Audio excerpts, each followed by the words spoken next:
যে গেছে সেই সেখানে গিয়ে কালেমা পড়ে ফেলেছে। যে গিয়েছে তাইলে তারা ইসলামের বিরুদ্ধে নবীর বিরুদ্ধে, তাদের বিরোধিতাটা ইসলামের পক্ষে কাজ করেছে, বিরুদ্ধে কোনো কাজে লাগে নাই।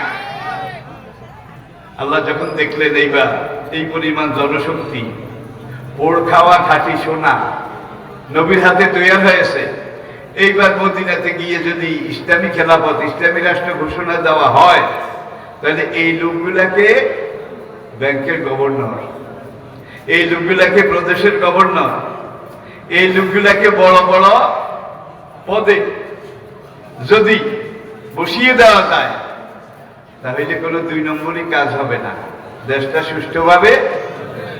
মরহুম শেখ মুজিবুর রহমান সাহেব একটা কথা বলেছিলেন, সোনার বাংলা গড়তে হলে সোনার মানুষ চাই। ঠিক কিনা বলেন?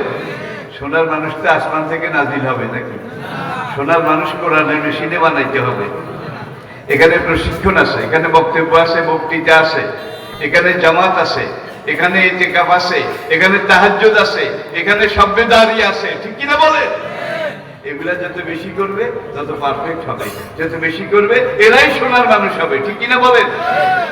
এখন এই ধরনের ইসলাম নাই, ইসলামের আনুগত্য নাই, সোনার মানুষ নেতারে ভক্তি বেশি করে, এক একটারে এক এক জায়গায় দিছে, দেওয়ার পরে দেখা যায় বাংলাদেশের যত নগদ টাকা আসিল সব বিদেশে পাঠাইয়া দিছে। আমি আপনাদের কথা বলছি না, এমনটা আছে না? নাই?